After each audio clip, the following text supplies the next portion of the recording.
everyone. This is Priya Pandey, your stamp and robotics trainer. So today's stamp project is a stub on water. In this, we are going to learn about the surface tension. So are you ready? Let's start. Let's start our activity to learn the surface tension. For that, you require a coin, 1 spoon or some water. After that, fill the dropper with the water, or you can use a spoon also. Gently add 1 drop of water at the time on the coin.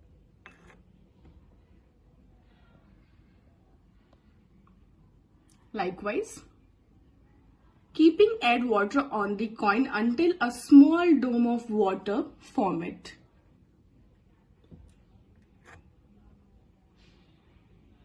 See here, you can see. Perfect. Yeah.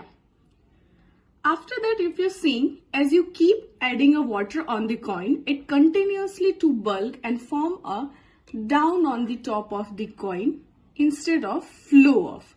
But eventually, when I add the water, so it will be split out.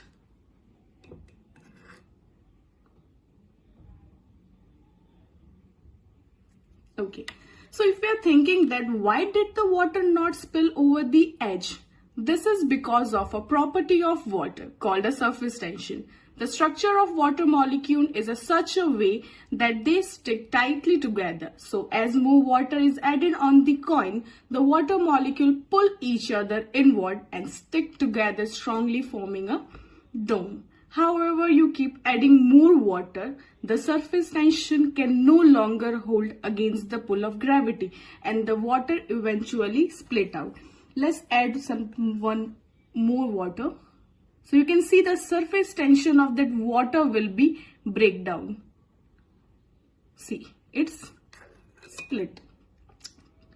Now, you can see that how that surface tension is useful.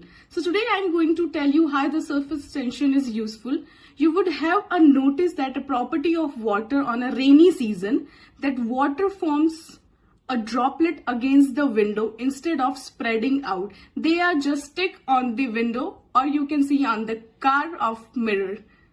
So this is all about the surface tension. So keep doing at your home. Thank you so much.